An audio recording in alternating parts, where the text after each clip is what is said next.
కేసీఆర్ గారి నాయకత్వంలో ప్రజలు సాధించుకున్న ఈ రాష్ట్రంలోని పరిపాలన పిచ్చోడి చేతిలో రాయిలాగా మారిపోయింది.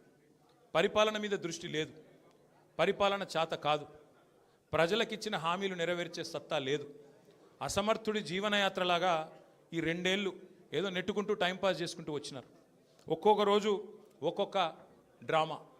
కొన్ని రోజులు కాళేశ్వరం పేరిట డ్రామా, కొన్ని రోజులు గొర్రెల స్కామ్ అని డ్రామా, కొన్ని రోజులు ఫార్ములా ఈ పేరిట డ్రామా, మరికొన్ని రోజులు ఫోన్ ట్యాపింగ్ అని చెప్పి డ్రామా. ఇవాళ ఒక బాధ ఎక్కడ అనిపిస్తుంది అంటే, చదువు, సంస్కారము, మర్యాద, హుందాతనం ఉన్న ఒక పార్టీ నాయకుడిగా నేను చేసే విజ్ఞప్తి, నేను చేసే ప్రార్థన ఏంటంటే, ఈ పుట్టిన మట్టి సాక్షిగా, అంతరాత్మ సాక్షిగా అక్రమ అనైతిక పనులు నేనెన్నడూ కూడా చేయలేదు అనే మాట స్పష్టంగా చెప్తా ఉన్నాను. ఈ రెండేళ్లలో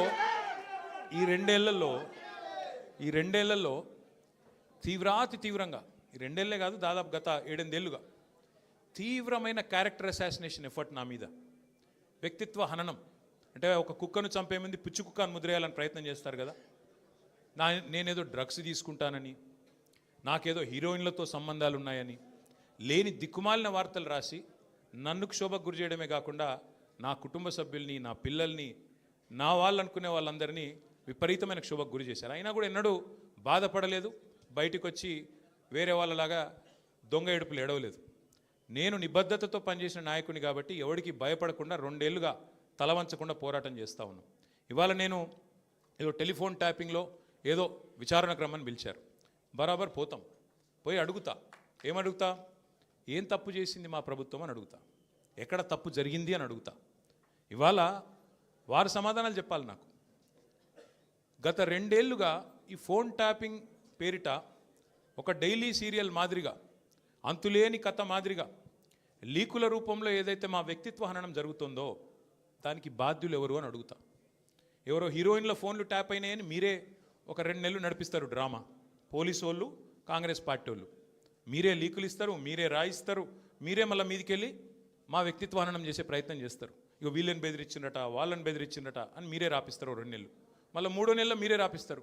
ఏ హీరోయిన్ల ఫోన్ ట్యాప్ కాలేదు, ఎవరిది కాలేదు, అంతా బోగస్, ఇన్ని రోజులు మేము చెప్పిందంతా తూచ్ అని చెప్పి మళ్ళీ మీరే రాయిస్తారు. మరి నా పరువుకి, నా ప్రతిష్టకు కలిగిన నష్టానికి ఎవడు బాధ్యుడు? రేవంత్ రెడ్డి బాధ్యుడా? ఈ లీకులు ఇచ్చిన పోలీసు వాళ్ళు బాధ్యులా? రాసిన మీడియా వాళ్ళు బాధ్యులా? నేను అడుగుతా. అట్లా ఇంకో మాట కూడా నేను అడుగుతా. ఇవాళ మీరు ఏ అధికారి అయినా, ఈ రాష్ట్రంలో పోలీస్ అధికారి ఈరోజు రాష్ట్రంలో ఫోన్లు ట్యాప్ జరగడం లేదు అని చెప్తాడా? ముందుకొచ్చి మీ కెమెరా ముందుకొచ్చి చెప్పే ఒక్క పోలీసోడు ఉన్నాడా? డీజీపీ శివధర్ రెడ్డి ముందుకు వస్తాడా? ఐజీ ఇంటెలిజెన్స్ ముందుకు వస్తాడా? కమిషనర్ సజ్జరాన్ ముందుకు వస్తాడా? వాళ్ళకి తెలుసు, పోలీసు వాళ్ళకు, భారతదేశంలో స్వాతంత్రం వచ్చిన తర్వాత ఆనాటి నుంచి ఈనాటి వరకు, నెహ్రూ గారి టైం నుంచి ఈరోజు మోడీ గారి టైం దాకా గూఢాచారి వ్యవస్థలు ఎప్పటికప్పుడు పనిచేస్తూనే ఉంటాయి. గూఢాచారి వ్యవస్థ ఎందుకు పనిచేస్తుంది? పోలీస్ నిఘా వ్యవస్థ ఎందుకు పనిచేస్తుంది? ఎవరన్నా ప్రభుత్వాలను అస్థిరపరిచే కుట్ర చేసినా, దేశంలో శాంతి భద్రతల సమస్య తలెత్తే విధంగా వ్యవహారం చేసినా, లా అండ్ ఆర్డర్ ఇష్యూ వచ్చే విధంగా ఏమైనా అపభ్రష్టపు పనులు చేసినా వాటిని నిరోధించడానికి డెఫినెట్గా పోలీస్ వ్యవస్థ తన పని తాను చేసుకుంటూ పోతుంది. 2015లో మన తెలంగాణ రాష్ట్రం ఏర్పడ్డ తొలినాళ్లలో మా ఎమ్మెల్యే గారిని ఒకరిని కొనడానికి ఒక దొంగ 50 లక్షల రూపాయల బ్యాగ్తో వచ్చి దొరికిండు. దొరికిన తర్వాత ఆ దొంగ మీద ఏమైనా నిఘా పెట్టినరేమో పోలీసులు, మాకేం తెలుసు, మాకేం సంబంధం? పోలీసులు దొంగలు, వాళ్ళకు సంబంధం ఉంటుంది, మాకేం సంబంధం మధ్యలో రాజకీయ నాయకత్వానికి? ఇవాళ వాస్తవం ఏంది? 2015లో ఏ దొంగనైతే దొరికిండో 50 లక్షల రూపాయలతో అడ్డంగా రాష్ట్రం మొత్తం చూస్తుండగా ఆ దొంగ ముఖ్యమంత్రి అయి కూర్చున్నాడు. ఆ దొంగకి ఏమనిపిస్తున్నది? మిగతా వాళ్ళు కూడా నా లెక్కనే రాజకీయ నాయకులందరూ దొంగ పనులు చేస్తారు, మిగతా వాళ్ళు కూడా నాలాగనే బురద అంటియాలి, వాళ్ళను బదనాం చేయాలి. అందుకే ఏం చేస్తున్నాడు? విచారణ పేరిట ఆదేశాలు జారీ చేస్తూ ఉన్నాడు. ఒక 3 రోజుల కిందట హరీష్ రావు గారు ఒక ప్రెస్ మీట్ పెట్టినారు తెలంగాణ భవన్లో. ఏమని మాట్లాడినారు?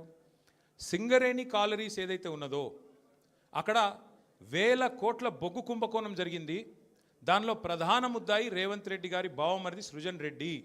ఆయన కింగ్ పిన్గా ఉంటూ ఈ అక్కరలేని సైట్ విజిట్ సర్టిఫికేషన్ భారతదేశంలో ఎక్కడ ఏ కోల్ ఫీల్డ్లో లేదు, అదొక కండిషన్ పెట్టి, ఒక నిబంధన పెట్టి కాంట్రాక్టర్లను రింగు చేసి బెదిరించి ఫోన్ ద్వారా నేరుగా మాట్లాడి నేను ముఖ్యమంత్రి బావమరిదిని మాట్లాడుతున్నా, మీరు టెండర్ వేయొద్దు,